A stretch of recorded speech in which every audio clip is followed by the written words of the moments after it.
Alright, test 1, 2, 3.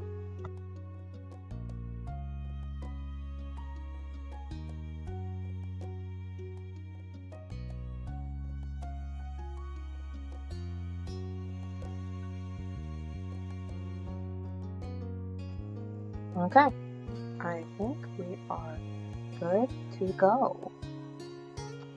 Alright,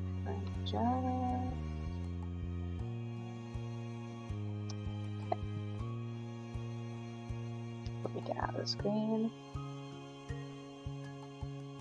Alright, welcome back everyone. This is Koneko, and we are continuing our playthrough of Our Life, Beginnings and Always. Now, I'm gonna come clean. I played through the game already in my private game outside of this stream. I got impatient and was like, I want to see how my choices that I picked so far end. And I already got to the end of the game for one of the endings, I believe. Can I just say I love this game? It's amazing. It's adorable. We are going to continue this file. Now, I did go back and change my character's name. I made sure to have the exact same answers, so there should be no overlap whatsoever. There should be nothing changed other than the name of my character. Everything should be the same. Oh, also, shout out to the devs of Our Life. Thank you for commenting on my post on Twitter of my live stream, and retweeting said post to your Twitter. I haven't been on Twitter the last few days, so I didn't see the notification for that. But let me tell you, when I was scrolling through all my notifications and found the retweet and the comment, it's late at night, but I really want to scream out of joy. I'm so happy. I'm literally so happy. Anyway, I'm getting ahead of myself. Anyway, I'm gonna continue. And last time we just finished Fireflies, so now we're gonna go through the rest of all that is our first of our childhood, which is step 1. So, I'm gonna go with Sandcastle. Alright. Cove wasn't able to do many things that summer. When you, him, and Shiloh sat out on the shoreline one bright morning, you could tell he wanted to be in the water. But there was no way he'd be swimming anytime soon, not with his cast. The waves washed a single shell to shore, glittering and blue. Another reminder of the places he couldn't go. From what you heard about Cove's old life so far, in tiny pieces and fragments, you could tell that he'd do anything to be able to get the cast off. Poor kid. Like make a pact with a witch or something, just to get it off his arm. When you're a kid, you'll do anything to get what you want. He thought about how his summer and last year must have been totally different from this, with his old home, his mom and dad. Now he was here with you, and Shiloh, and Lizzie, and everyone else. And he couldn't even go in the sea. The town wasn't bad. It had all your favorite things in it, but sitting there on the same beach you'd grown up on, you could understand that not everybody felt the same way about Sunset Bird as you did. Oh, by the way, I am going to try to save as little as possible because, what was I gonna say? My brain just backfired on me. Oh, because, below in the files, it kind of like will spoil some of like the scenes if I save too often, like for ahead. So I'm gonna try to only save if I can help it, like after a session or after like at least each event. So like after this event, I'm gonna save in one file and keep it in that one file until we get to the next stream. Anyway, you watched him from the corner of your eye quietly. He finally said aloud what you had been pondering. I wish I could go in. Oh, baby. The water? Yeah. Oh, I'm sorry. You're gonna be able to do it soon. Cove only sighed in response. Apparently soon wasn't soon enough. So pretty, the ocean. And huge. There could be anything out there, like mermaids. Yeah.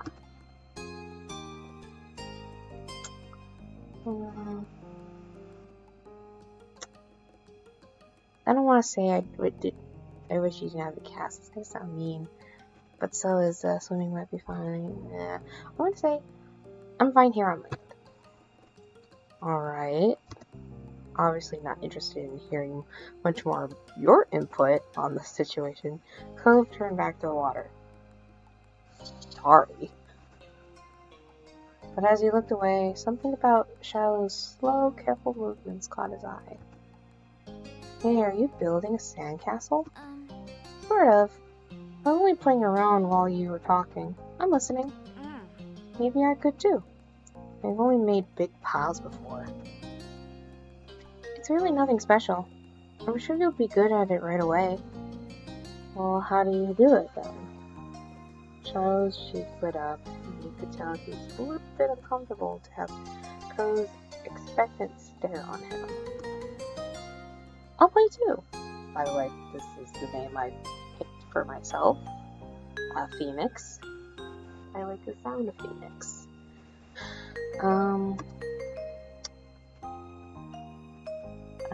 I love making sand stuff. That's a huge lie. Well, okay, I like making sand castles. I hate sand though. Okay. He put his hands back to his seashells and sand and nodded. I don't do a lot. Here's how I like to get a house started. Shiloh, focusing more intently than you'd ever seen him, guided Cove through the process. You happily used your own method. It didn't take long for the three of you to each have humble structures prepared. That's all, kind of.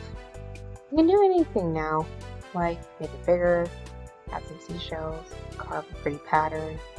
I think you'll have great ideas. Okay. I'm gonna make it bigger. Mine's gonna be a real castle. Cool. This is gonna be a house. Looking at the base of your sandcastle, you decided to make...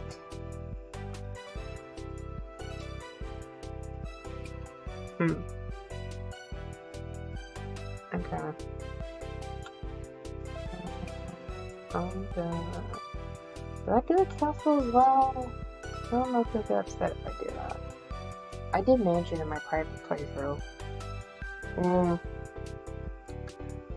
going to a house. Looking at the base of your sandcastle, you decided to make a normal house. The better part of the next hour was spent focusing on your work. The boys were the same. Even Shiloh didn't sneak as many peeks at everyone else as he usually did. Oh, it's so cute! You finished shaping before either of them did, glancing up from what you built. It seems you got done fast because they already searched around for extra decorations. Shiloh had grabbed most of the really interesting stuff, and Cove had a lot of shells, but there were still options. First thing you reached for was, I'm gonna pick the green piece of stained glass.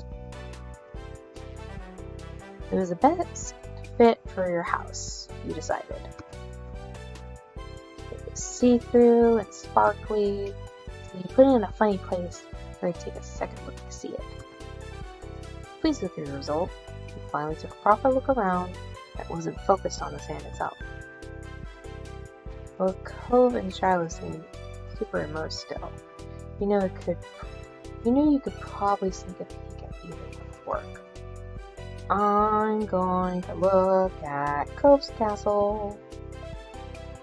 The castle Cove had built looked surprisingly tidy, especially for someone in a cast. He must have worked really hard. He wasn't even finished digging the huge gaping moat in front, but it was already enormous.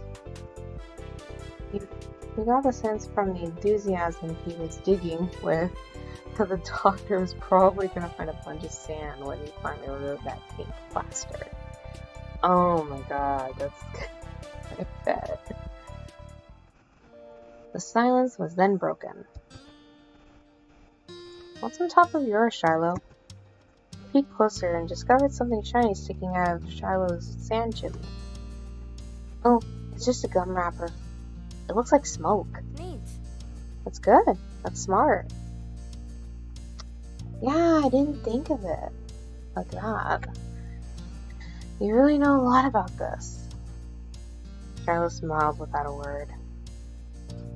And how was that for the current topic? Phoenix, can I see what you did? Sure. You began surveying your work. You built a comfortable little house with a tree in the front yard. The tree had been hard to keep standing up by itself, but it turned out pretty well. Shiloh quickly decided to jump in the new conversation. Hey Phoenix, what did you do? This is my house. I built the house too. That's so neat. No one else has a sandcastle. Yep, it's just you. Cove phrased that as though it was a point of pride. Shiloh's sing-songy tone gave the impression of something else. You weren't quite sure. Cove's confused face meant he must have also felt it was strange. There's nothing wrong with doing something different, you thought. Maybe Shiloh didn't feel the same. If something is only one of that thing, that makes it special. Yeah, for sandcastles and stuff. People too. My dad always says how everybody is their own man, a real individual. Well, I don't think I'm very special. Why? Why not? Nobody else is you. Shiloh simply shook his head. I'm not different. A beat passed between the two. Cove then looked down at his own work again. Okay. He didn't seem bothered leaving the disagreement hanging there. Cove had other things on his mind. My dad tried to get me to make sandcastles the first time we came to this beach. I didn't want to. Cove trailed off. Again, there was another moment of silence. Conversations with kids are weird. Shiloh shifted and opened his mouth to say something, but Cove spoke up before he could. He didn't think he noticed that Shiloh was going to talk. Hey, do you know what happened when your mom met my dad, Phoenix? He waited to see if Shiloh would say what he wanted. When he didn't, you considered Cove's question. I wasn't there, they didn't tell me. I just remember what happened when I met your dad. Mr. Holden had been a weird stranger then. Well, he was still kind of strange. No other parent acted like him. You knew him better at this point.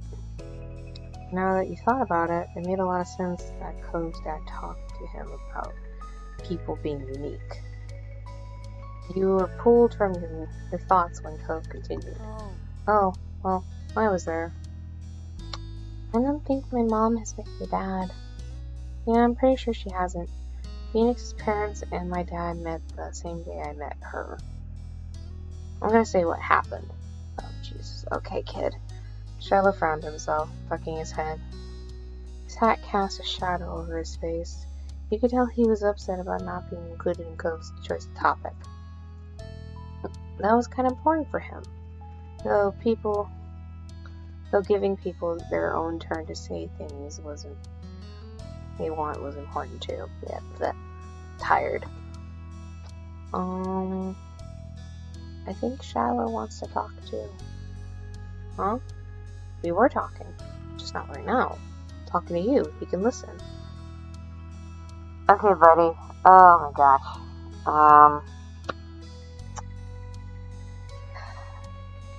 I've been in situations like this, I think. It's like awkward. It's like, someone wanted to talk, but it's like, but I'm talking. They can listen. It's like, okay. Awkward.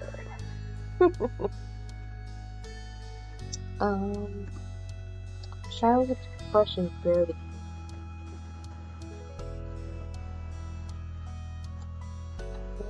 dead. It's just like, I want to talk too. Okay. Cove continued like the interaction hadn't happened. He was determined to tell the tale. When we moved here, we didn't bring a lot of things with us.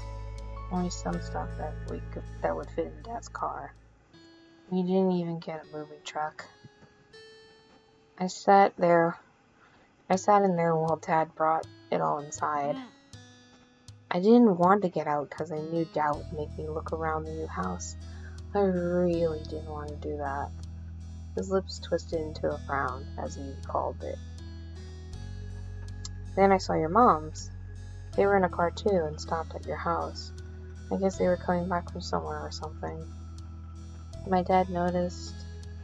He waved his hand, then went over to the front of your house where he started talking to them. I don't know what they said. I couldn't hear it. But he couldn't see me anymore since he was looking the other way. So I opened the door and left. I wanted to get away and went behind the houses. I found those hills there. Ones where we met for the first time. Yeah. Me too, Phoenix. Like, Cool. Thank you for sharing, buddy. God. Cove nodded and stared at you. He stared back. He didn't go on to say anything more. Aren't you gonna finish your story? Cove's brows wrinkled, like he didn't understand why you were surprised. Huh? That's all that happened.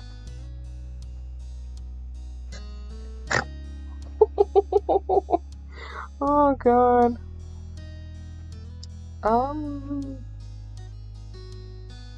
Okay. What is it? What? You said that in a weird way. I don't think I did. Cove narrowed his eyes at you, suspicious. Shiloh's mouth twisted into a scowl of disbelief, but I said nothing. Why'd you bring that up anyway? There was a slight shrug of Cove's shoulders. He's adorable, but he's annoying right now. Wow. I was thinking about it because of the sandcastle. It made me remember when I moved to here. Dad showed me the beach first, before we went back to the car to unpack. He was really excited about it for some reason. Cove's brows furrowed a little more as he quietly raked hands through the sand. I get it. I thought maybe Mr. Holden was excited about the beach and was instead hoping Cove might be. But the line of conversation had come to its end. Even Cove was done with it. Some other topic had popped into his head. Shiloh, fidgeting uncomfortably in the sand, had made Cove aware of his presence again. They looked at each other, and you could only wonder what this might be about. Hey, Shiloh. Yeah? Why are you always turning so red, even when nothing is happening? Okay, some people blush really easily. Shiloh's just one of those kids. Plus, he's very pale. He's a very pale kid. It's very obvious, like when you get embarrassed or feel awkward, your cheeks would flare up real easily. Clearly startled, he jerked back. Neither you or Shiloh had expected to to be how he got included in the conversation again. Yeah, that's not a good way to start a conversation, my dude. Hold on 1 second. I don't know. I guess. Okay, it's kind of weird. No, don't say it like that. Shiloh's eyes were wide with embarrassment and his lips twitched, and he was blushing even harder than before. Maybe it wasn't only this, perhaps it was simply the last straw, but it was a big deal to Shiloh. A huge deal. He didn't just look sad, he looked almost panicked. You weren't sure if he was about to cry or run away, or what, but you soon got an answer. Why do you wear glasses? Most kids don't wear glasses. Nobody is named Cove. Who asked you to come? It was probably just your dad bugging Phoenix's family some more because you don't have anyone else who will ever play with you. Moment of silence for the awkwardness that has happened in this room today. Yikes.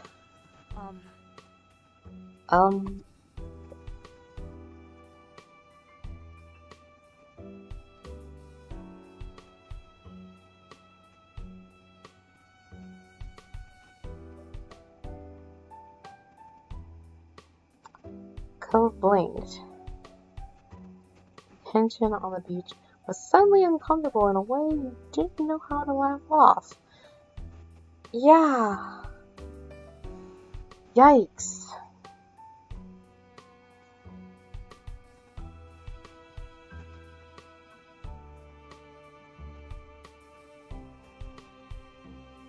Oh no, crap.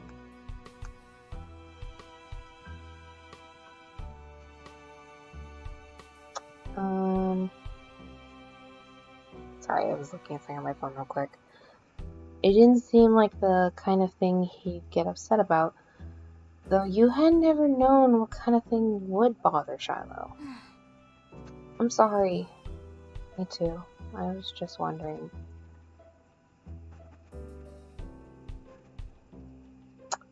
I'm gonna nervously mess with the sand. You picked up some sand and turned it over in your hands.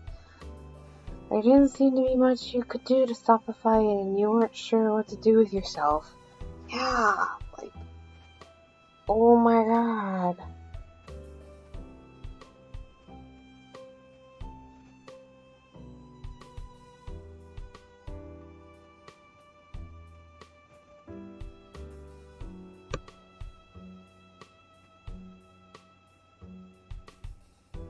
Ah, crap.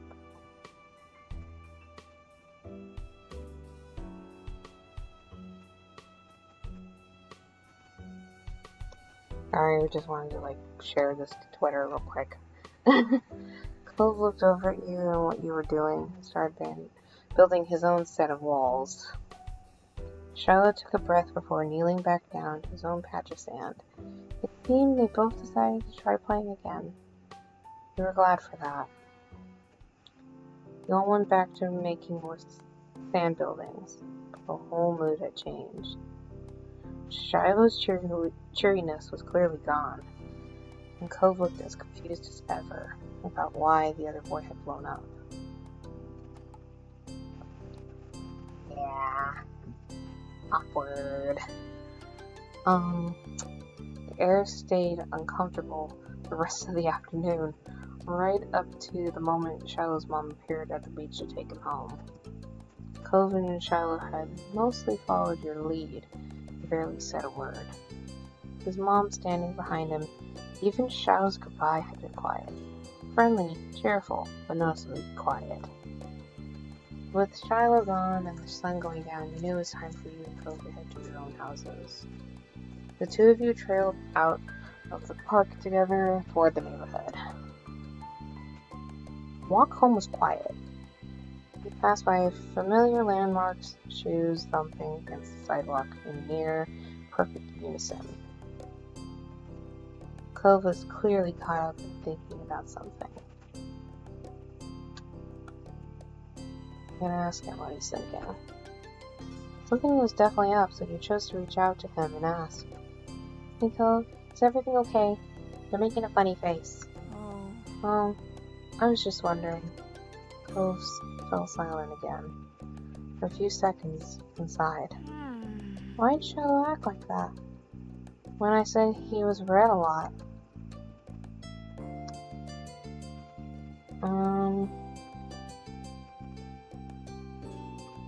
You were being rude to him. No, I wasn't. It looked like that to me. And it wasn't just saying that one thing. You're not very nice to Shiloh. I didn't mean it like that. Shiloh's kind of weird to talk to. See? That's kind of rude.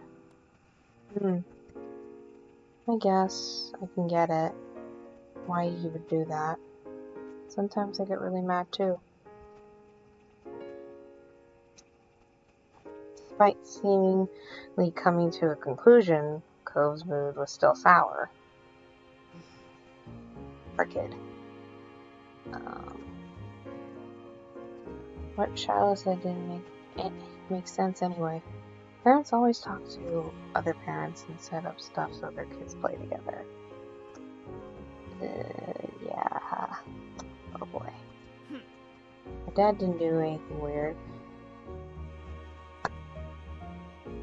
Boy, he offered me a $20 bill.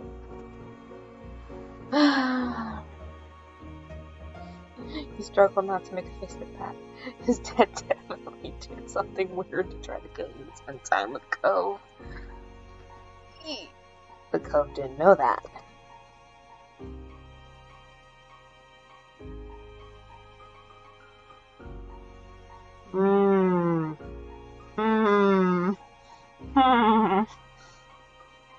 Should I tell him? Should I tell him I'm so scared? Oh, I'm so scared. Okay. You know what? We're gonna do it. We're gonna tell him. Well, remember how you talked about how our parents met and I didn't know what happened? Yeah? I kinda had something happen that you didn't know about when I met your dad. As you struggled to find the right words, Cove looked at you passively. You wanted to turn away, but you kept your eyes on him as he spoke. I was walking home and your dad was sitting in front of the house. It must have been after you ran away. My moms weren't there either. I think they were looking for you. Your dad saw me. He got up and came over. Mr. Holden told me that he just moved into the house next to mine. Cove was still listening, his expression as plain as before. You paused for a moment, wondering if you should really keep going.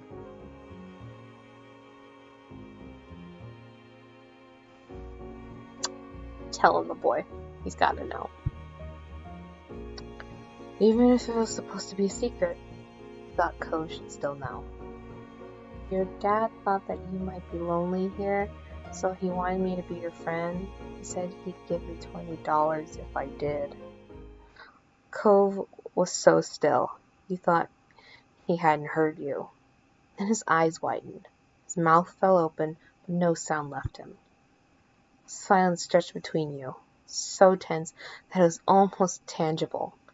You shifted from one foot to the other, your hands tensed up. Please say something. Oh, don't cry. Instead of speaking, he closed his mouth. His eyebrows bent up, crinkling his forehead. He looked more sad than surprised now. He was going to cry, you were certain of it.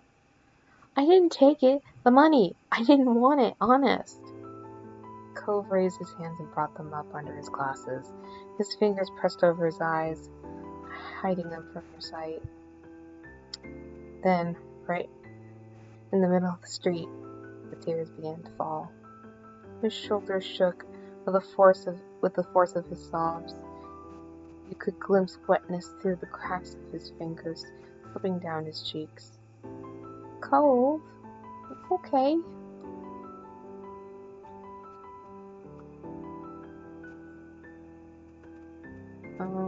I'm gonna touch his shoulder. Awkwardly, you reached over and rested a hand on his shoulder. Cove shook his body from side to side, rejecting your presence. No! Go away! You flinched at the shout. As you stood there, listening to him cry, you felt bad about everything. You wished you were still making castles on the beach. Before Cove was sad, before Shiloh was mad. Everything had been so much better then. Cove continued to weep, with his face covered by his hands. Worse, his voice raised in volume. You were frozen in place. Good grief. The situation was awful. He kept feeling worse every second. I'm gonna try to hug him. You stepped up and tried to wrap your arms around him in a hug. Cove squirmed away from you again, though, ducking his head. It was a full rejection. You heard a door opening, and you flinched, expecting to see one of the mean old grandparents preparing themselves to yell at you. At this hour, most people weren't around, either because they were working or down in the town, but the grandparents rarely left the house, except to complain at children making noise in the street. With the ruckus Cove was making, you could kind of understand why they might have objections, even if he couldn't help it. But the door that stood open now didn't belong to the grandparents.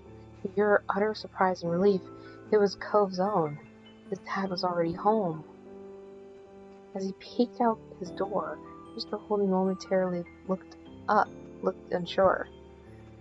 Perhaps he had suspicions on the noise outside, but he wasn't entirely sure. Or positive. Sorry, making up words. Though a kid crying is pretty distinct, and there aren't a lot of kids. Maybe he didn't want to believe something might be wrong with his son. His face fell as soon as he spotted the source of the commotion.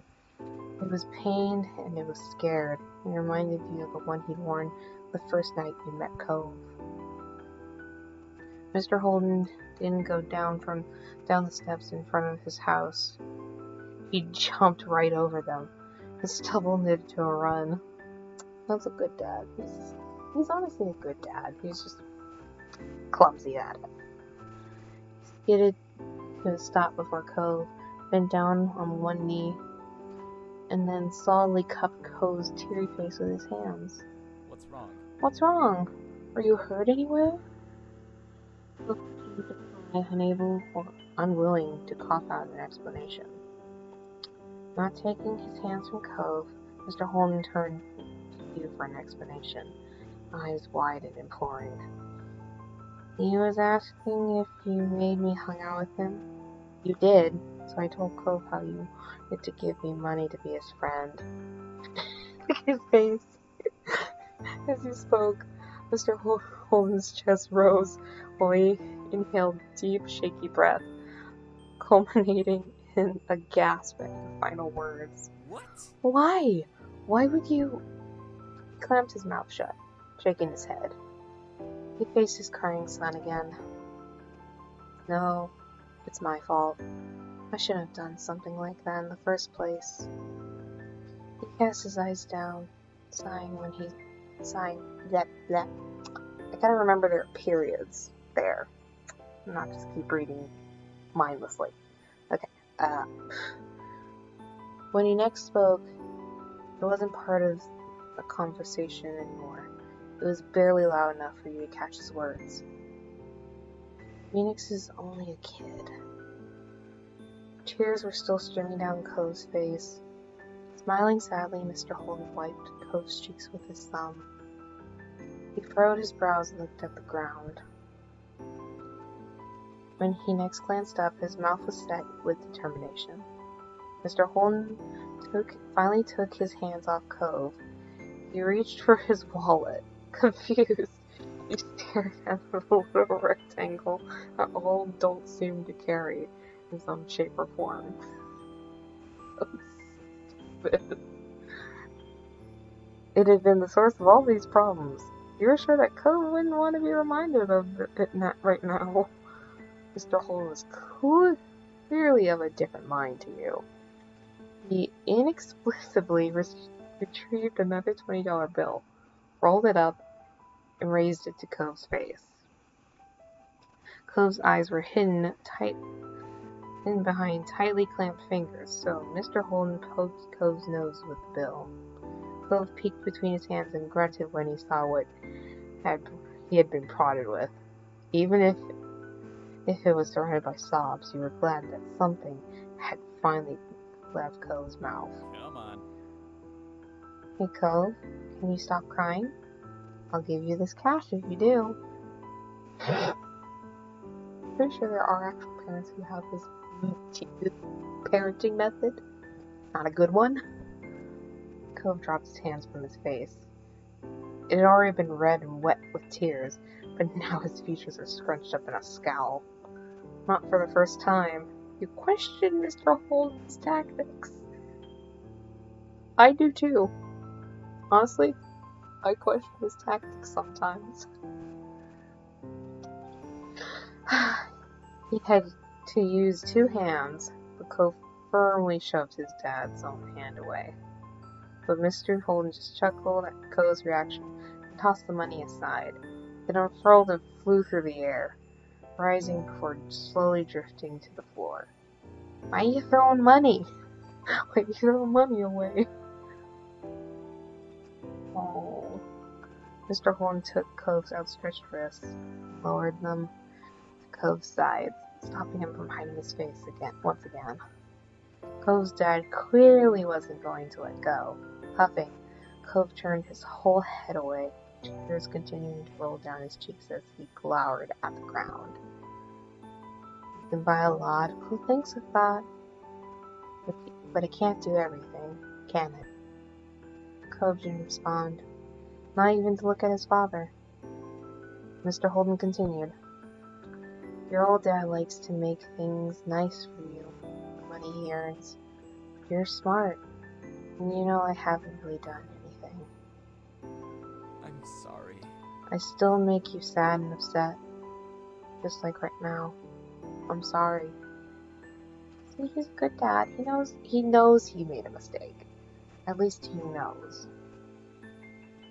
Cove sniffled, the harsh line of his brow mellowing. Mr. Holden squeezed Cove's hands as he continued. Phoenix is smart too, right? Mr. Holden spoke in a soft, encouraging tone, and Cove continued to calm. You don't have to worry about that. You have nothing to worry about it. Everyone's like, meh, brain. Except for me. Mr. Holden chuckled. Cove pressed his lips together, mulling over his father's words. Though the stream of tears had eased, drops still budded in his eyes, threatened to spill out. I love you, son, so much, more than anybody else. Sometimes it makes me a little too hasty to see you happy, and I make it all worse. I really am sorry. Scrunching his eyes tight, Cove nodded. When his eyes opened again, they were red and glossy, but there were no tears left on the word I do not know how to say. Precipice, I think, of his lower lashes. You know what? I need to read more. Aside from the occasional sniff, he was mostly back to his usual self. He swallowed. Okay. Though Cove had refused to echo Mr. Holmes' exact words, the sentiment seemed to have been enough for his dad. He moved his hands up to Cove's armpits and hoisted Cove high into the air with a grin. Cove's hands flew to his glasses, holding them back from falling off. Cove's lips were shut tight, all betrayed by the telltale smile in his eyes that he was trying hard to hide. Mr. Holden laughed, lowering Cove so he was securely pinned against his chest. Cove looked away, face angled at the ground. Now that his dad could no longer see him, he was allowing himself a smile. I want to cry. This is so sweet. Mr. Holden might have missed it, but you did.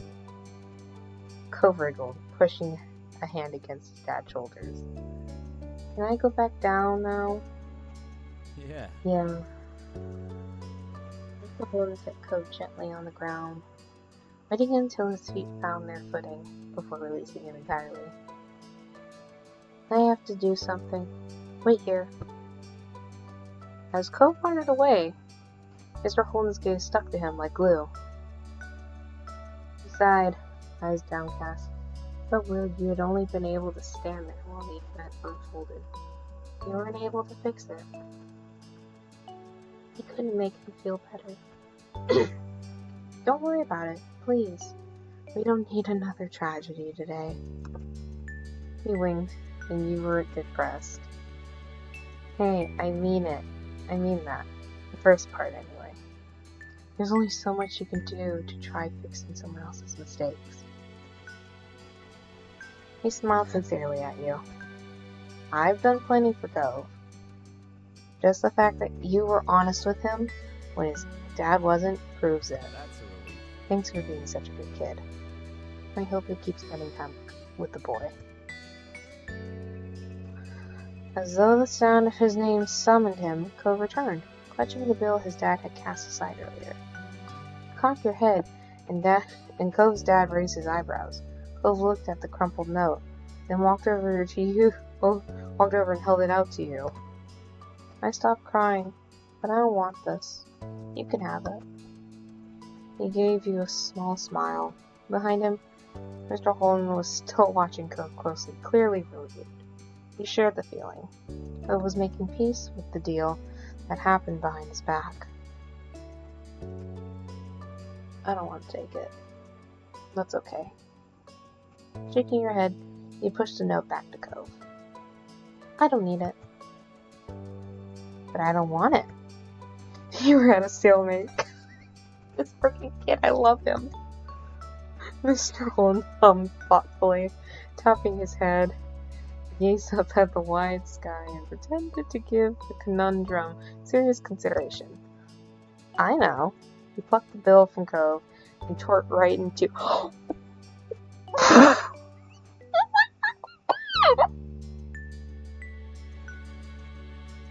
This man just tore a $20 bill in half!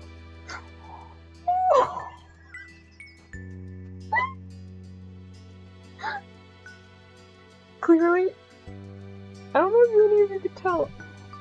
I didn't go this route. Oh my god. He tore the fucking... I wish you all could see my face, because I'm literally dumbstruck by the situation right now. Dad, we can't do anything with it now. True. It won't work at the store like this. Now you can split it. Crouching down, he held the pieces to you and Cove. You both looked at the two halves. Neither of you reached for them. It still has value as a keepsake, a memory. And that's one of the most valuable things you can spend money on. So... That sounds pretty good, huh? Maybe I am getting smarter. I appreciate the sentiment, my dude. But you tore money in half. I don't think that's okay. Wordlessly, Cove stretched out a hand and took his half. You took yours, running your fingers along the jagged edge of the bill. Oh my freaking god. Mr. Holden started up, stretching his arms out casually. Well then, it's about time for dinner. Me and the Rugrat need to be going in. Probably should too, but your moms want to see you. Alright. Bye. Bye. Thanks very much. Have a good night. And thanks, Phoenix. Father and son waved at you as you turned and dashed back home. The note clenched tightly in your hand. You felt lighter. That was cute. Okay, that was cute. I was not expecting that. And again, it's because, like, depending on your choices, it could have a different end. Oh my god, that was freaking hilarious. That was good grief. Okay. I'm gonna be right back real quick. My cat's trying to get in. So I'm gonna go let him in and go use the bathroom, and I'll be right back.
Alright, I am back.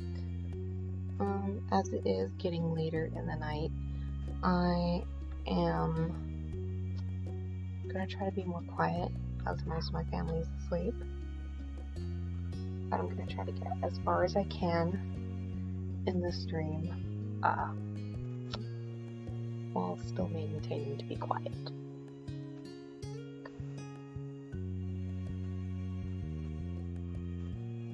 So I turned down the game music, so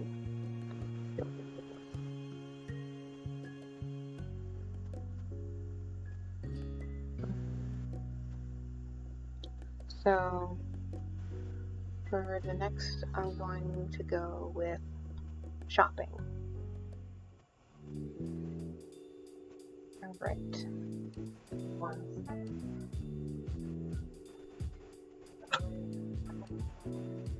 In between streaming to make sure my volume is working okay. The last thing I want to do is like quiet for you guys to hear bothersome. So just checking in. Everything looks good. Everything sounds good. Let's get back to the story.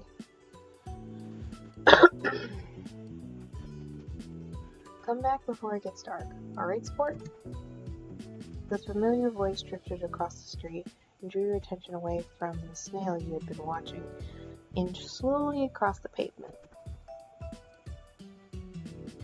Cove waited in front of his dad, pushing his green hair back off his face where the breeze was blowing it over his glasses. He looked to be paying only a mild amount of attention as he was being handed a few slips of green paper. It reminded of you of when you first met Mr. Holden, although he's probably not paying Cove to be friends with himself. Oh boy. Cove's dad seemed to feel your gaze somehow, or maybe he made a noise, because a second later his eyes were on you. He waved you over with a smile. He looked happy to see you, but you still felt a little weird for getting caught. Gotta learn how to be more sneaky. You brushed your hands together to free them from sand, then jogged over to join the two. How's it going? Good to see you again. What excitement are you up to today, Phoenix? Taking a walk. Found a pretty cool snail across the road. There's lots of snails around here. Mr. Holden grinned at you kindly. After you finished answering the question, Mr. Holden's attention returned to Cove, who was preoccupied with folding the bills he had into a tiny rectangle. Sounds fun. You know, Cove was about to hit the stores by the beach. Why don't you go with him? You shrugged. Cove was in the process of making a similar motion. You didn't have anything else to do, and you hadn't been to the stores in a few days. Maybe there's something new to look at. Maybe. Is that okay? I guess. I was going by myself, but I guess it is. You don't have to. Great. I'm sure you guys will have loads of fun. Mr. Holden reached into his pocket and pulled out a leather wallet filled with money. Found it odd, as your mom's only ever seemed to have cards in theirs. So, apparently, my mom's don't carry cash. I'm just on the bed to relax. Here. You leaned in to pass a crisp 10 to Cove, giving him a wink and a whisper. Get something for your friend, too. Good kid. That's my boy. Also, side note, does anyone realize how young Cove's dad looks? He looks pretty young for a dad, don't you think? He might be. And I'm not just saying that because I played ahead and actually know like how old he is and when he had Cove. I'm gonna shut up now. Cove's dad ruffled his son's hair as he was straightening back up. Bill and his hand still held out towards the green-haired boy. Take care. Cove accepted the bill after a second, slipping into his pocket. Then, with one last nod to his dad, he turned and started walking. He followed after him, intrigued at the possibilities of this outing might bring. Cove strayed towards the gentle tide creeping up in the sand. He fell into place beside him. It was a nice day. The sun was shining. There weren't many clouds in the sky, though the wind was coming off the ocean kept it from being too hot. He took a breath, enjoying the scent of salt and ocean air. As I said before, I don't actually like the beach, like a lot. But I do like the smell of the ocean and the sound. So there's that. When you looked at Cove, he was dragging his feet through the sand a little. He slowed down to wait for him. His eyes searched the ground intently. Are you looking for snails? He looked over at you, wrinkling his nose. Who would want something like that? You felt the urge to defend the activity you had been indulging in only a short while ago. A lot of people. No way. They're weird. And you can't take them anywhere because they're bugs. You have to leave them alone. Cove chuckled to himself at the end of the discussion. He can think what he wants, but you'll think your own things. The comforting sound of the waves filled the silence with pleasant white noise. And you played a little game with yourself as you walked along, getting as close to the water as possible without getting wet. It resulted in you having to run up the sand quickly when a wave rushed in, more than a few times. And though Cove threw a few glances your way, he didn't say a word.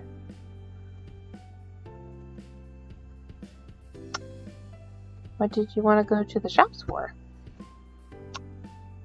I need a new sand pail. Yeah, what happened to your old one? He narrowed his eyes, seeming to think deeply for a second. Oh. It disappeared. What? Really? Cove ducked his head down, placing his fingers behind his back. It didn't seem like he was going to continue, so you nudged his arm. How did that happen? Well, Cove opened his mouth and then shut it again, considering. I took it to the beach one day. When I got home, it wasn't anywhere. You left it there? Nope. It wasn't at the beach when I went back. Then you lost it. It disappeared. So... What about you? What do you do out here? The kid logic. Object permanence is not with this kid. It's like, I brought it to the beach. I went home. It wasn't home. Came back to the beach. It wasn't here. It disappeared. Okay. I like looking at the fish. They don't like me, so they always swim away if I get close. But they're pretty before that. Cool. Starfish are fun. They aren't going anywhere, even if you touch them. A small laugh escaped you. That's true. Are we becoming friends? Maybe? Are we becoming friends? Maybe? Once you reached the shopping area, the noise level grew exponentially. No longer just waves and footsteps, but chatter of people enjoying the lovely summer day. They called birds trying to find bits of food left behind, and lots of salespeople trying to get attention. You sniffed the air as you walked beside Cove. Still smelled the ocean, but there were other scents now. Pizza, pretzels, hot donuts, and I am hungry because I do not eat dinner. It's nice. The energy surrounding the area seemed to fill you. And there was a bounce in your step as you began looking at all the familiar sights. There were so many things to do, you didn't know where to begin. You looked at Cove, hoping he was just as excited as you were. Cove was glancing from one side of the street to the other with a look in his aquamarine eyes that he couldn't quite work out. What's that? He pointed to a large crowd of people gathered near a few tables with large, colorful umbrellas blooming from their middles. He couldn't see past the adults who were blocking the way, but he knew that there must be something worth seeing. Without another word, the two of you hurried over to see what all the commotion was about. Feast your eyes on the amazing Valor. You can tell how tired I am. I worked a full shift. I should probably be sleeping. In the center of the crowd was a man with a tall hat and a funny green coat that had 3 long tails. Basically, the magic act. There was a little table next to him with a cloth hanging over it that read, "The Amazing Alexander," in glittery gold script. Why tell people his name if it's already on a sign? Kid logic. Cove hummed with understanding, then turned to walk away just as the amazing Alexander began shuffling a deck of cards. Maybe we could stay and watch? Cove glanced back at the man, who lifted his arms up off his sides before returning them to place.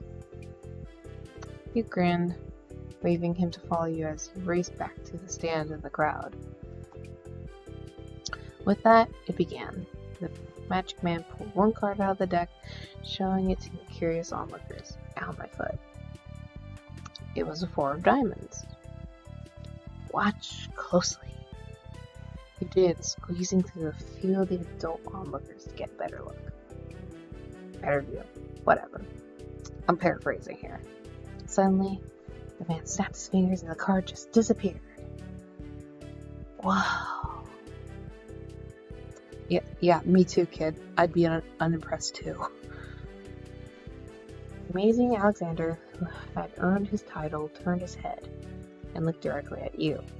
He reached out with a kind smile. What's this behind your ear? Honestly, even though my character's intrigued, I want to back away.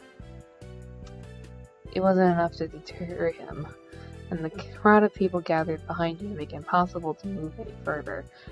Yeah, just let a stranger come up to a small child. It smelled like popcorn and candy, and when he stepped closer, he swallowed anxiously. You felt a tug, and then he pulled the 4 diamonds out from behind your ear. Look! You know it couldn't really have come from here, but you still didn't get how he'd done it. There was a light applause from the crowd, and the man gave a deep bow. This is for you. The man plucked a pair of balloons from a clump of them tied down to his table. Both were in the shape of a dolphin instead of a normal circle. And one for your friend, too. Thank you for being my assistant. Wow. Now you are really grateful he chose you. After that, he went to someone else in the crowd.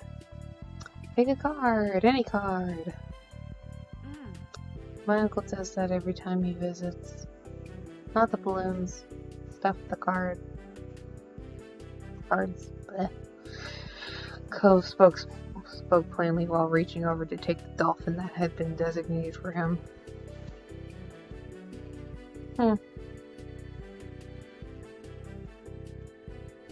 Maybe it wasn't so special. It's too bad. He kind of wanted to meet Cove's uncle. If he knew how to make things disappear, you thought that would be pretty neat. The crowd started to clear some, and you noticed to the side there was a whole rack of brightly colored kaleidoscopes on display.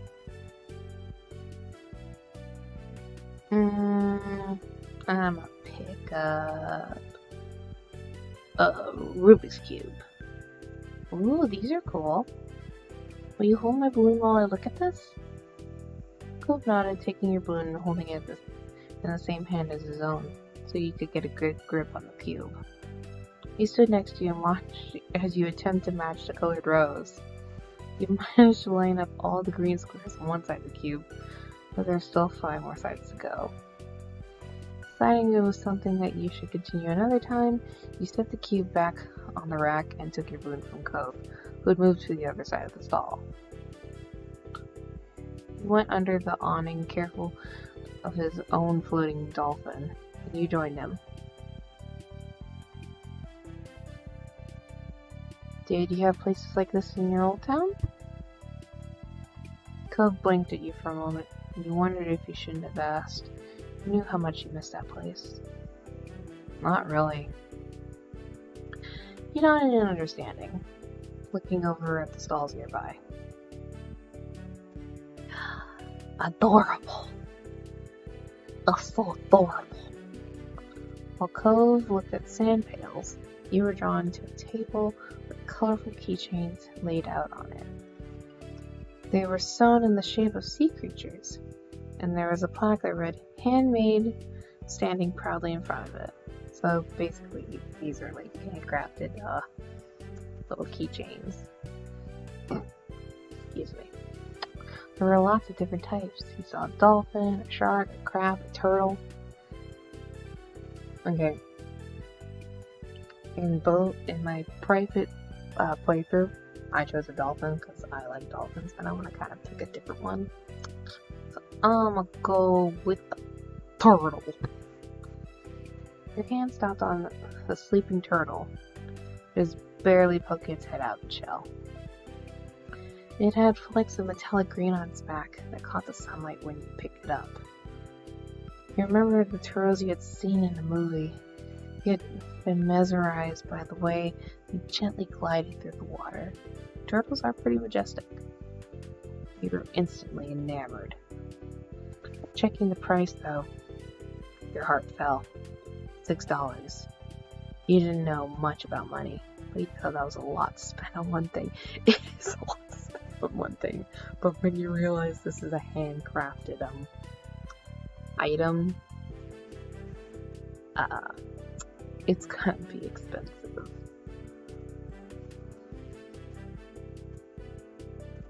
You rarely had more than a $5 bill to your name. Is that what you want? Huh? Oh, it's $6. I didn't bring any money. Alright. That's fine.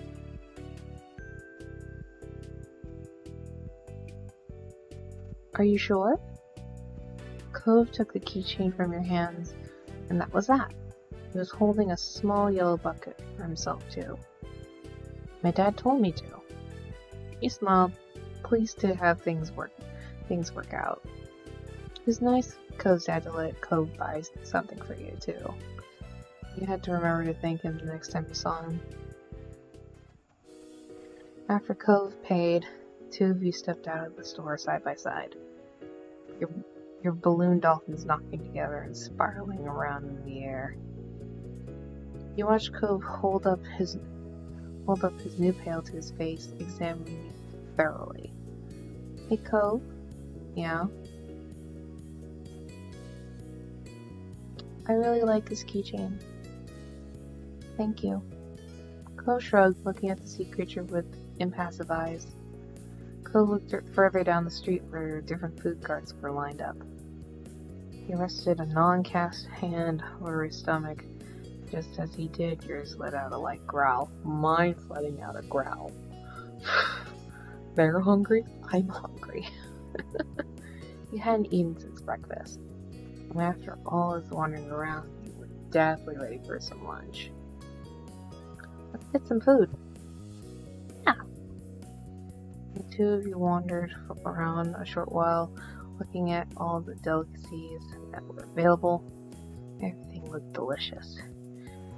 And as this different smell, both sweet and salty, wafted over to you, your stomach growled even louder.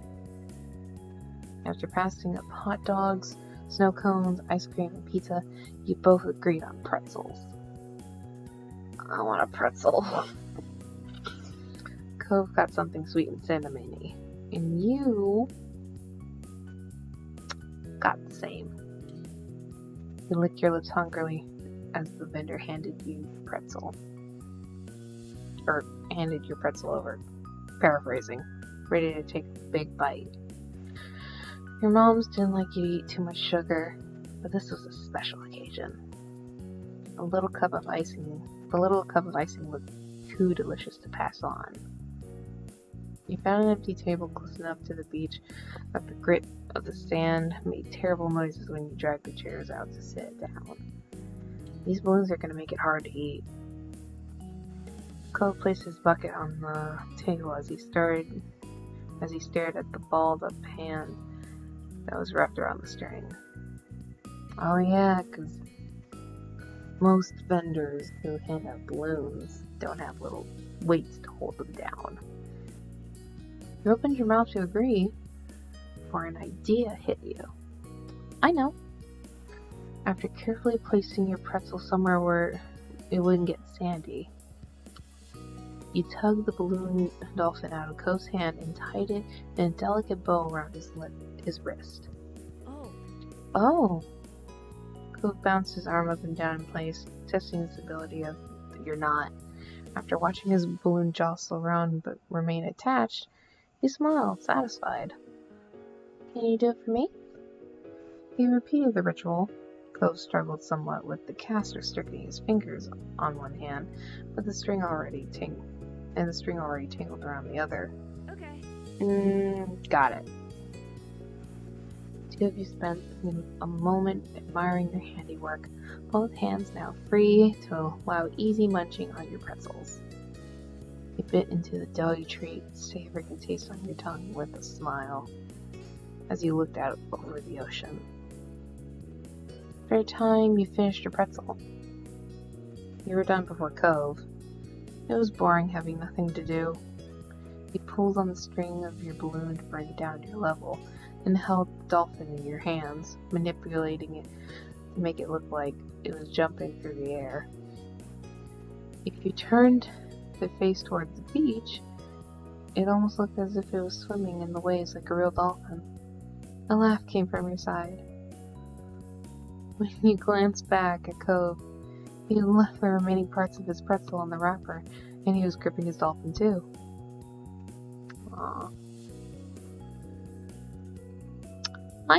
Mine's name is Sam. They're just a regular dolphin. He sighed, thinking about how great it would be to have a pet dolphin of your own. What's yours? He considered this question, placing the balloon against the table, resting his free arm across it in contemplation. It's... With a loud pop, the dolphin exploded to ribbons. Yikes. Oh. Oh no. For a second, all Cove did was gape in shock like you. Then his cheeks puffed up, squinting his eyes, and you saw tears start to glisten. You offered to give Cove your dolphin. Or your balloon. Same thing. You can have my balloon instead, if you want. Cove looked over at you, frowning. I don't want yours. Oh. You felt bad for Cove, but were secretly glad. You really liked the little dolphin and weren't too eager to give it up.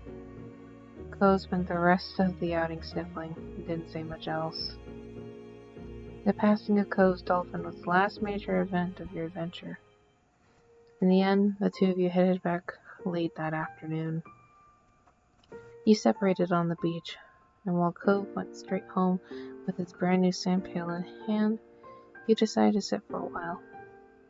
You watched the waves and the sunset, fiddling with your new keychain. Another summer day was drawing to a close. It had been nice for the most part. Hopefully there wouldn't be any tears next time. That is a little sad. Okay. I'm gonna save, just for now. I'm gonna check the time, how long we've been going.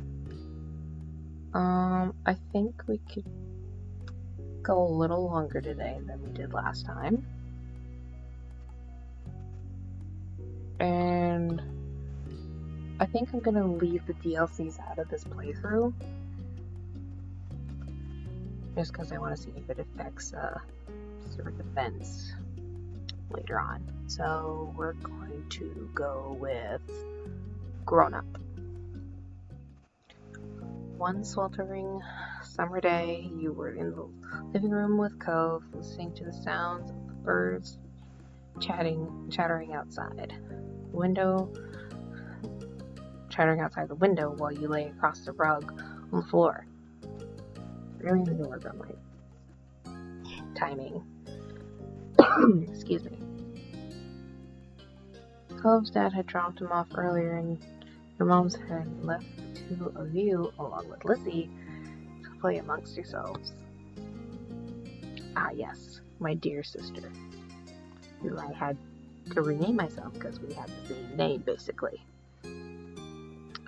It had been too hot to go outside in the afternoon, at least according to Mommy. So your sister was starting to get impatient waiting for her golf class that evening. The three of you had trouble finding something fun to do. The beach and the playground were off limits. You felt that it was too warm for anything like playing with your fuzzy toy animals. And suddenly, a light came through Lizzie's big brown eyes, and her smile spread wide across her face.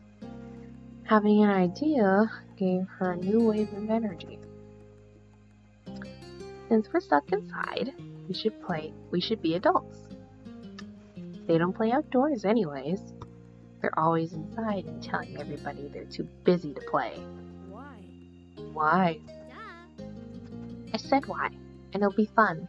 Duh. This typical bossy girl. Good grief. Sorry, I scratched my eye. What do they do inside that we don't? Besides use the phone a lot. Excluding a small huff, Lizzie decides to ignore Cove. What do you think? Phoenix, what do you think? What do you... it's like, oh, never mind. Wife would. Do you want to? I'm pushing my luck with my brain working right now.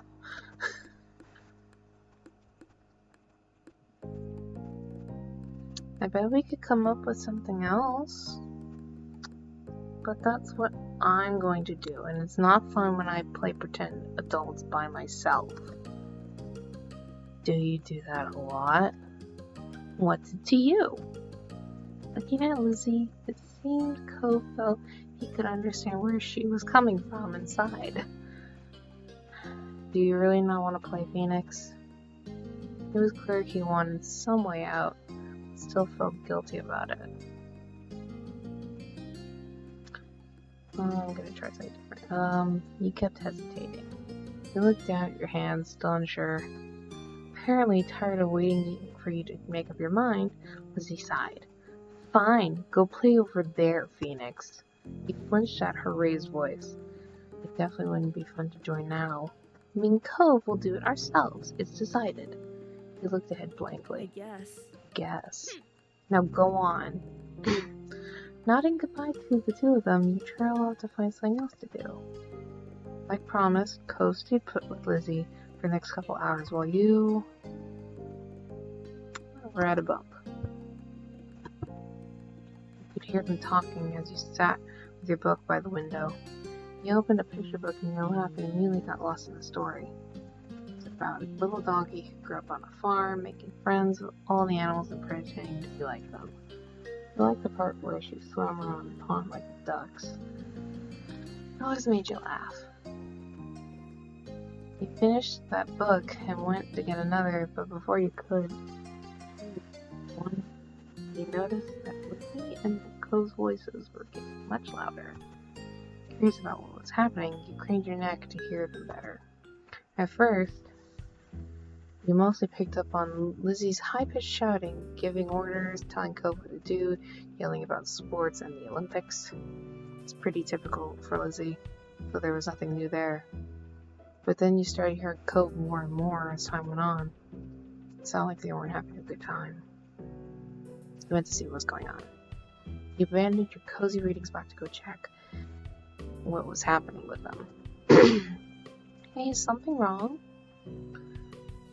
From up close, you could see that your sister was red-faced and pouting, while Cove looked mostly confused. Neither one paid you mind. Oh. Shut up, Cove. You're being so unreasonable. I don't get what you want. This game doesn't make sense. Ugh. It does. You have to be realistic. I said that. But you're not. You worried that the two of them were getting a little too angry over whatever it was. You had no idea what to do to make them stop at this point. It seemed like the two of them would just keep working each other up as long as they could. Had the two of them been arguing like this the whole time? Thankfully, like a greeting card angel, Mom walked into the room. Lizzie rushed over to her, hanging on the hem of her shirt, poking her tongue out at Cove. Mom, why did I think someone said Mom? Oh, sorry. Lizzie, Phoenix, it's time to get ready to go. You alright with that? Sorry you have to leave already, Cove. Their mommy said she'll walk you home, but you don't have to be left in the cold. Cove was still glaring at Lizzie, his face flushed red with anger. I can go by myself. But without giving Mom a chance to stop him, Cove stood up and stalked out of the room, shoulders drawn tight. Huh? Okay. Worried, Mom turned to look down at you and Lizzie. You two were playing nice with your new friend, weren't you? You told the truth. We were playing pretend and things got intense. They were fighting. They were like cats and dogs. Your sister's jaw dropped, looking betrayed, as your mom put both hands on her hips. Elizabeth! I told you to be kind to him. He's having a hard time right now. Lizzie's mouth closed back up, replaced by a tiny frown.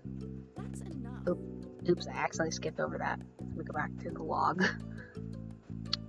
I know, I tried, but he was... No buts. We both know that you can show someone a great time when you put your mind to it. We're going to apologize to Cove and his dad over the phone when he gets home from work tonight. Lizzie hung her head, dragging a foot across the ground in front of her. Okay, Mom. Good girl. Got pieces of Lizzie sulking to herself about how it's his fault, too, but it was over. Alright, we better get a move on. Let's go. Let's go, kids. Nolani, where did you put the car keys? Mom hustled you all out the door, and you noticed during the car ride to golf practice that Lizzie was quieter than usual. She was usually the first one to request which music to listen to in the car, but she didn't say anything. Your parents noticed she wasn't in a mood to be bothered. They gave her space, and Mommy asked you what you'd like to listen to. I kind of don't like my answer. Maybe I should have played with them instead. I don't know. I think I'm gonna go back.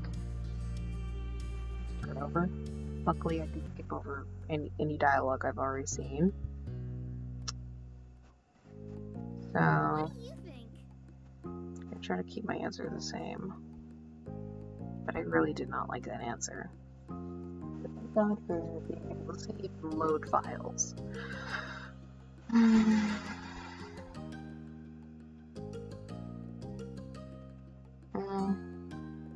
Okay, I'm gonna say I'll try it, but that sounds boring. It's not gonna be, I guarantee. Lizzie seemed more determined than ever. You could only sigh. Satisfied that neither of you were about to bail on her, Lizzie thought over her options while you watched. After a few seconds, she clapped her hands together and beamed, apparently having settled on something without asking either of you. Okay. Okay, I'm gonna be a professional golfer. Phoenix, you and Cove can be a beach volleyball player, gymnast, or a tennis player. Why can't we pick anything we want? Because I have a fun idea, that's why. And we have to play sports as adults? Yep. But there's other kinds of sports too. Right? it isn't the same. What do you think, Phoenix? Don't those choices sound super cool? You want to be that, huh?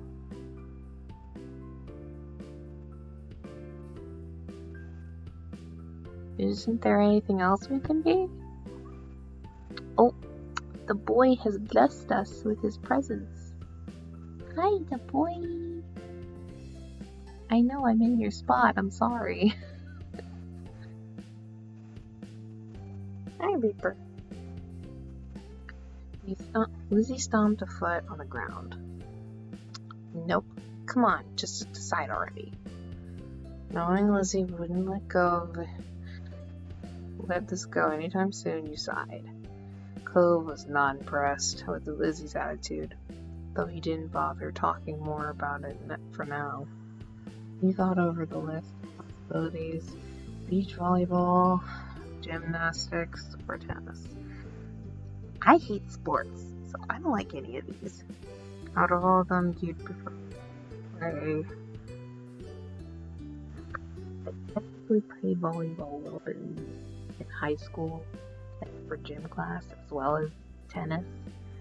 Or was that badminton? Same thing almost. I guess I'll go with tennis. You remember Mommy had a couple of old tennis rackets lying around somewhere, but you forgot where you had last seen them. Oh, careful, bud. What you doing, buddy? Hello. Sorry, I'm talking to my cat.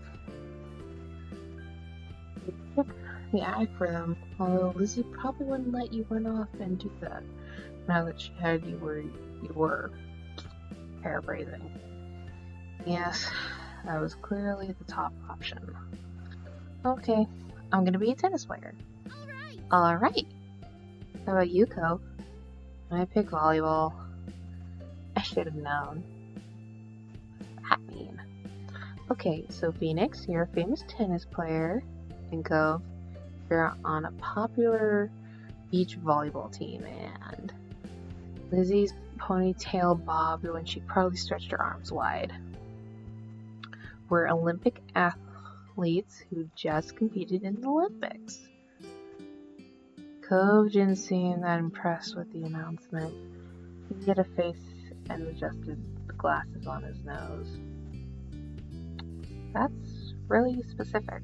Rude. That's what makes it fun. Anyway, Lizzie marched back and forth in front of the both of you, getting lost in her own imagination. We all won?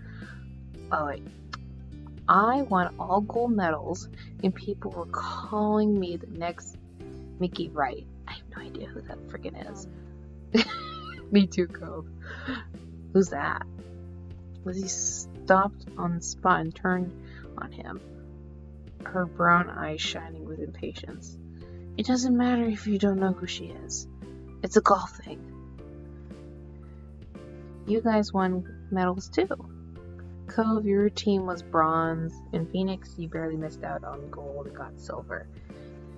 It's more real if we're not all first place.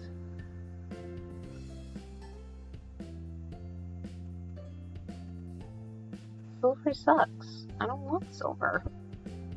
You fold your arms across your chest, staring Lizzie down. Me neither.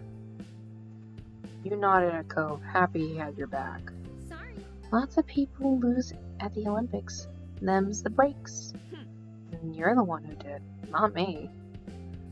Lizzie looked taken aback by Cove's declaration, as though the thought of her losing was completely absurd. Huh, buddy? No way! It wouldn't make sense. I'm already practicing my golf game. She took a golfing stance and made her point, pretending to swing her club and hit an invisible ball. So what kind of house do you want to live in? Cove hadn't changed his mind about winning, but thinking about where he'd live as an adult appealed to him, apparently, because he looked back at Lizzie with some of the anger fading. I'm gonna live on the beach. Lizzie made a face, poking out her tongue. It's kind of boring. We already have that. No, not like the normal houses here on the street. On it, right on the sand by the water. Just like that, all the tension was back. You hadn't even had a chance to choose where you would want to live. That's not very fun or smart, Cove. You can't live on a bunch of sand and shells. But I want to, and I will. Cove narrowed his eyes at Lizzie, even though she stood half a head taller than him. You didn't give out a list of things to pick from this time, so I'm picking that. Why are we even playing pretend if we can't imagine anything? Cheese! Well, I'm gonna live in a mansion far away from here. Far away from you. One with an indoor pool, a place to practice my award-winning golfing. It's not How fair. come you were yelling about mine when your idea is even more impossible? Lucy's face flushed red, her hands balling into fists at her side. It's not impossible. It's better than yours. And it's better than yours. Disagreements always seemed to crop up when the two of them were together. You always felt like you were stuck in the middle. I do feel stuck in the middle. But when it came to the topic at hand, this time you thought,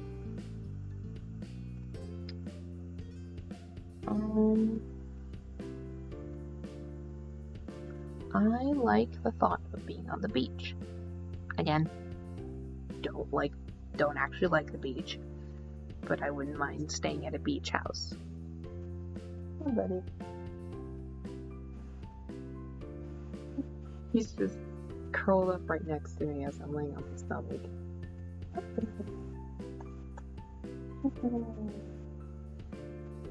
Okay. Who wouldn't want to live on the beach? It'd be really great. You could have windows made from driftwood, seashell wind chimes. Ugh. Cove granted you a small nod, which is a rare amount of acknowledgement from him. He didn't think it was a big deal. You can swim whenever you want if you live on the beach. We can still swim anytime we want from where we live now. Being a little closer doesn't mean anything. Says you. The two of them scowled at each other. You're being unreasonable. Okay, so from where we left off, so we're gonna skip. Huh? I'm gonna tell the truth. Let's go. Okay, so now we're back to the car. I wanna make sure I didn't miss anything in the log. Okay, so Mom's asked Lydia what I wanted to do.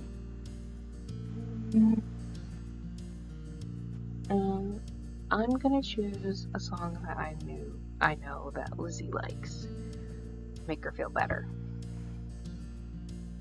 You were happy to see it brighten her up right away, and she started singing along with you. Soon enough, her bad mood was a thing of the past.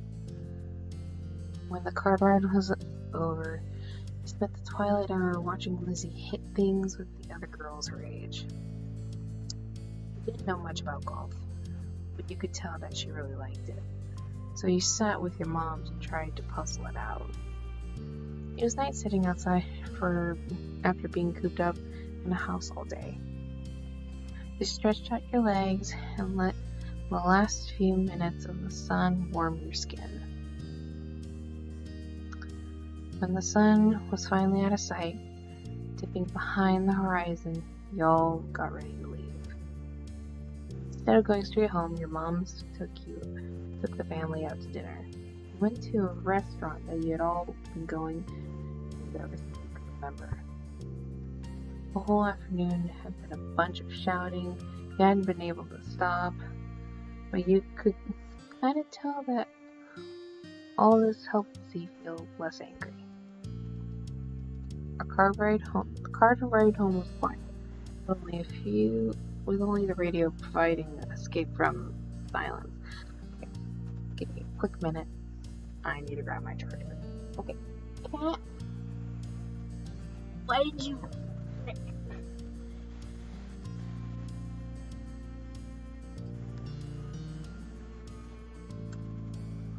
My cat just called.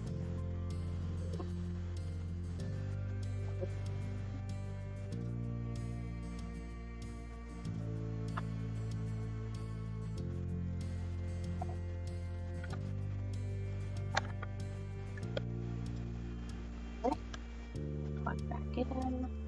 It's still running okay.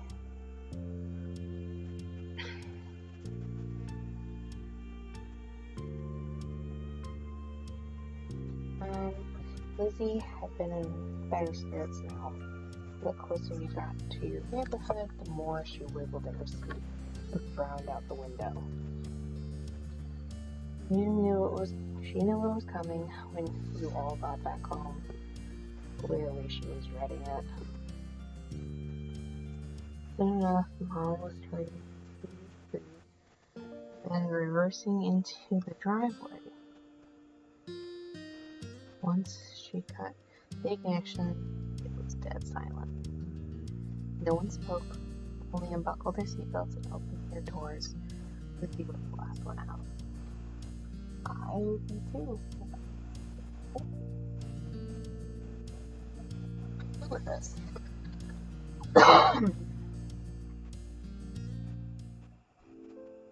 Once everyone was inside and done taking off their shoes, she propped her hands on her hips. So, Who did? Wait, did I miss something?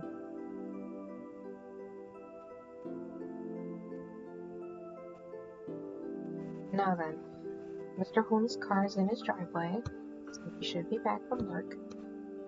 That's good news, isn't it, Elizabeth? You and Cove can hash things out before the day's done. Lizzie didn't complain, put up a fight.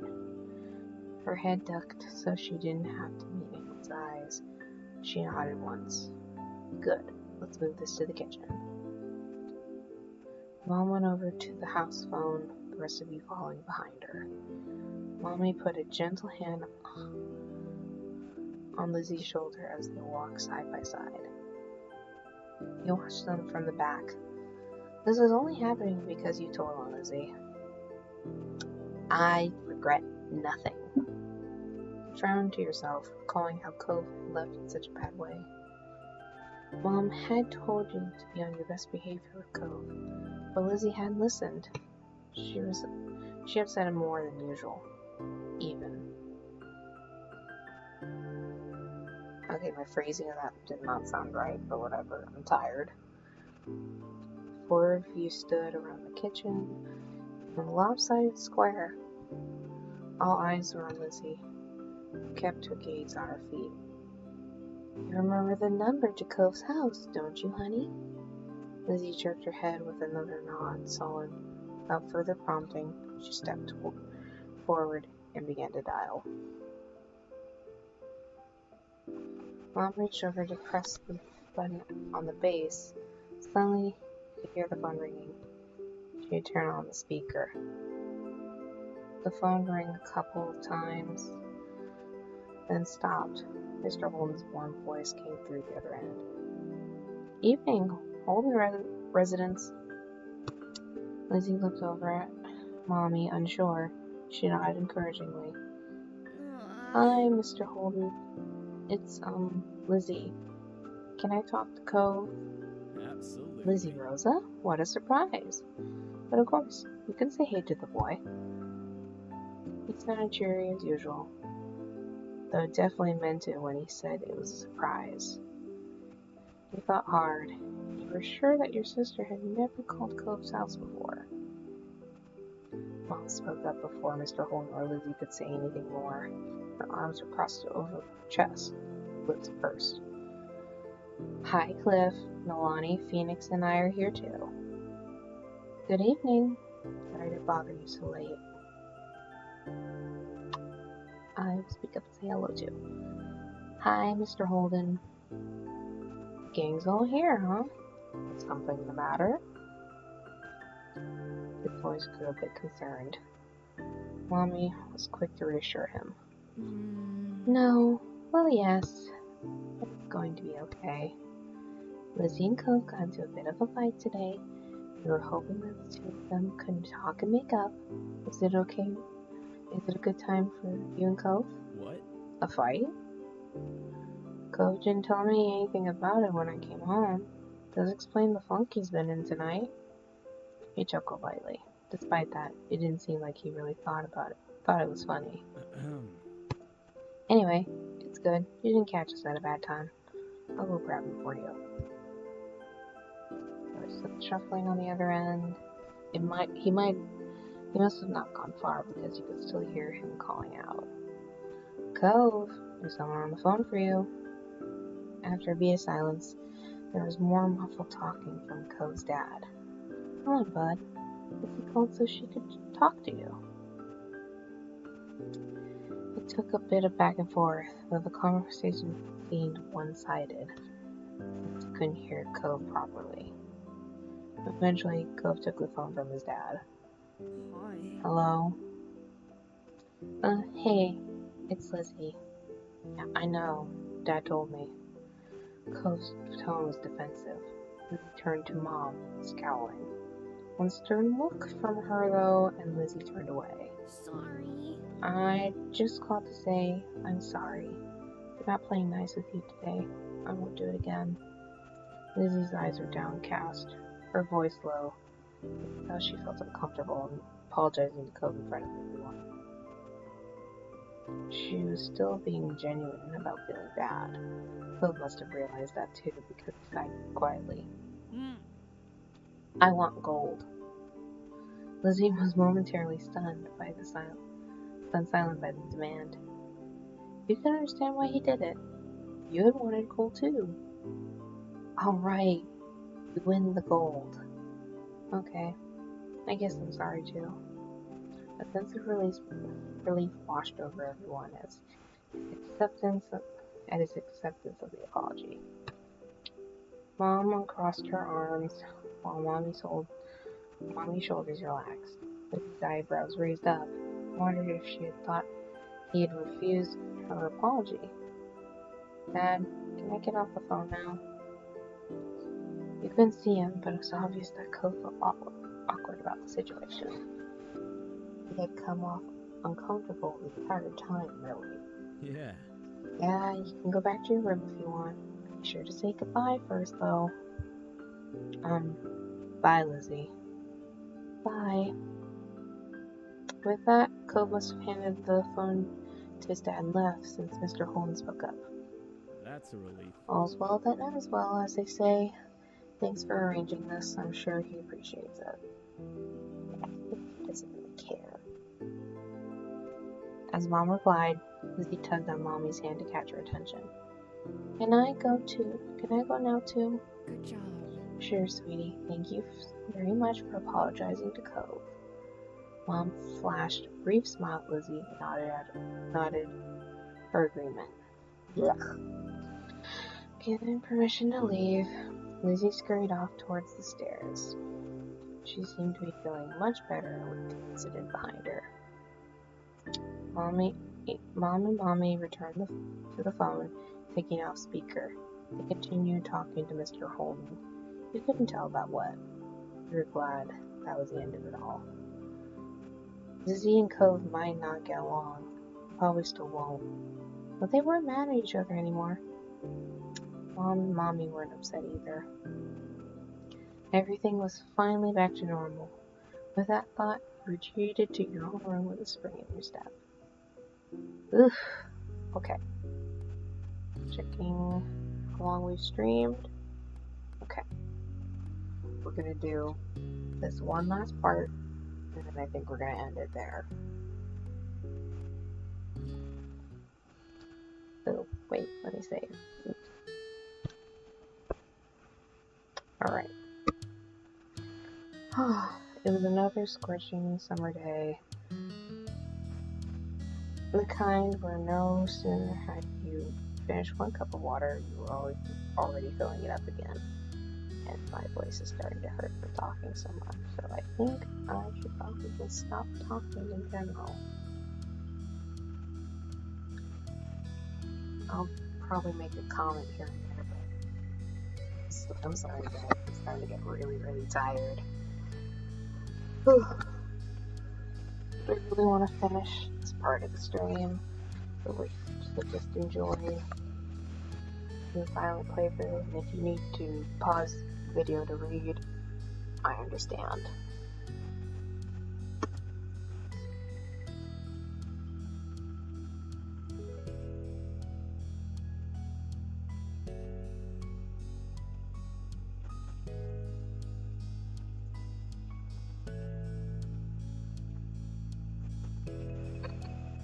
Yeah.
Um,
you can finish it.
You're just saying that because you're a chicken.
Cove.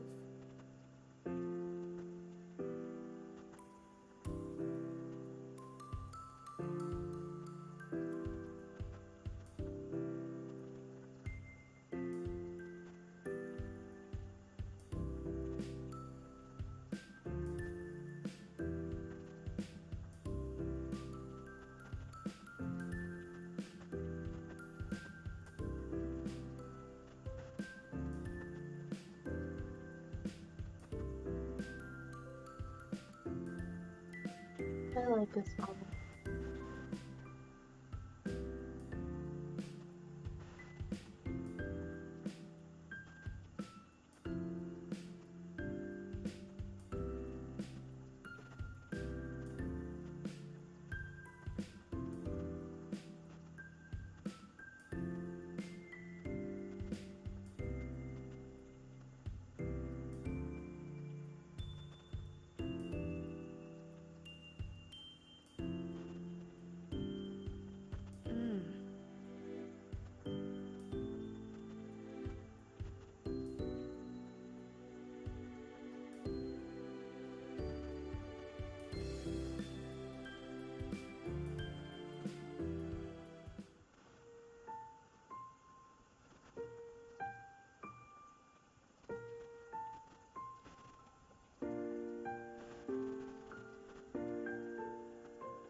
Rude.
It's not fair.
Okay.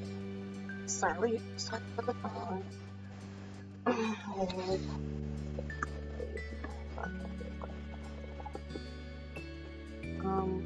So after I finish customizing my character, I plan to save and a bit of this video. We've done pretty well, considering.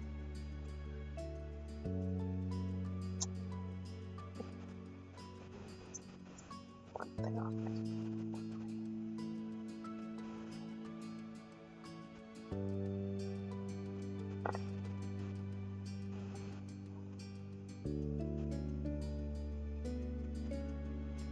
yeah, we've been going almost 2.5 hours, so it's not bad.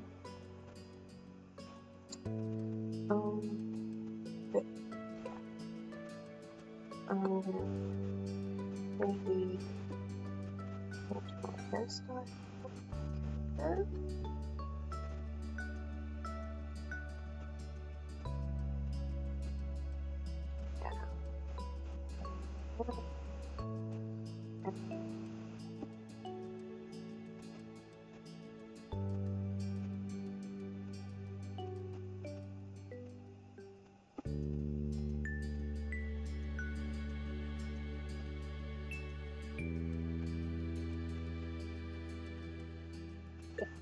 I like that. Gonna keep there.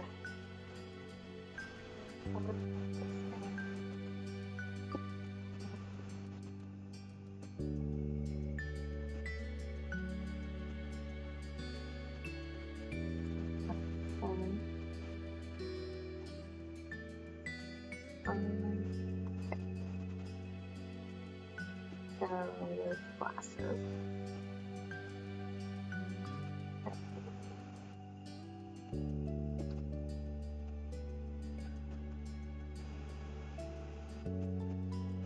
And some silver stars. I think those are stars. And we can make character.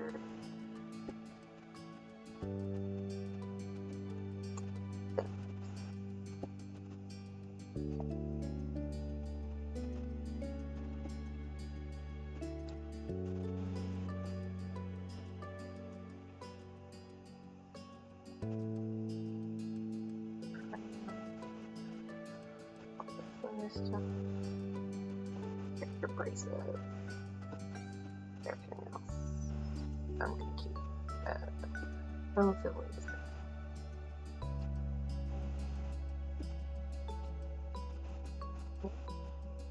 Good. And now we can change our feelings for Cove. I'm gonna leave this part for the next video because of how late it is. Right over this file here. Just okay, we have a moment of like choosing feelings for Cove, different file. Mixed together. But yeah. Thank you so much for watching. It's fun. But now it's time to go to bed because I have to get up early. I hope you all have a I will see you guys later. Good night.